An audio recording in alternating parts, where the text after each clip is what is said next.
Crazy star Ravichandran ಅವರ ಮಹತ್ವಾಕಾಂಕ್ಷೆಯ ಶಾಂತಿಕ್ರಾಂತಿ ಸಿನಿಮಾವನ್ನು 4K ತಂತ್ರಜ್ಞಾನದಲ್ಲಿ ರಿಲೀಸ್ ಮಾಡಲು ಸೋಷಿಯಲ್ ಮೀಡಿಯಾದಲ್ಲಿ ಭಾರಿ ಬೆಂಬಲ ವ್ಯಕ್ತವಾಗುತ್ತಿದೆ. ಆದರೆ ಸಾಮಾಜಿಕ ಜಾಲತಾಣದ ಈ ಹವಾ ಮತ್ತು ಚಿತ್ರಮಂದಿರದ ವಾಸ್ತವದ ಪರಿಸ್ಥಿತಿಯ ನಡುವೆ ದೊಡ್ಡ ವ್ಯತ್ಯಾಸವಿದೆ ಎಂಬ ವಿಶ್ಲೇಷಣೆ ಶುರುವಾಗಿದೆ. ಈಗಾಗಲೇ ಯೂಟ್ಯೂಬ್ ಹಾಗೂ ಕಿರುತೆರೆಯಲ್ಲಿ ಉಚಿತವಾಗಿ ಲಭ್ಯವಿರುವ ಈ ಚಿತ್ರವನ್ನು ನೋಡಲು ಪ್ರೇಕ್ಷಕರು ಸಾವಿರಾರು ರೂಪಾಯಿ ಖರ್ಚು ಮಾಡಿ ಥಿಯೇಟರ್ಗೆ ಬರುತ್ತಾರಾ ಎಂಬ ದೊಡ್ಡ ಪ್ರಶ್ನೆ ಎದುರಾಗಿದೆ.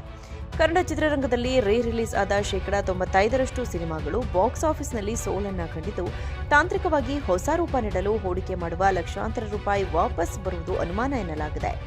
ಜಾಲತಾಣಗಳಲ್ಲಿ ಹರಿದಾಡುವ ಸಂಭ್ರಮದ ವಿಡಿಯೋಗಳು ಕೇವಲ 2% ಮಾತ್ರ ನಿಜವಾಗಿದ್ದು, 95% ಶೋಗಳು ಖಾಲಿ ಉಳಿಯುತ್ತಾ ಇರುವುದು ಕಹಿ ಸತ್ಯ. ರಜನಿಕಾಂತ್, ನಾಗಾರ್ಜುನ ಅವರಂತಹ ದೈತ್ಯ ನಟರಿದ್ದ ಈ ಐತಿಹಾಸಿಕ ಚಿತ್ರದ ರಿಲೀಸ್ ಸಾಹಸ ಬಾಕ್ಸ್ ಆಫೀಸ್ನಲ್ಲಿ ಗೆಲ್ಲುತ್ತಾ ಅಥವಾ ಸೋಲುತ್ತಾ ಎಂಬುದನ್ನು ಕಾದು ನೋಡಬೇಕಿದೆ.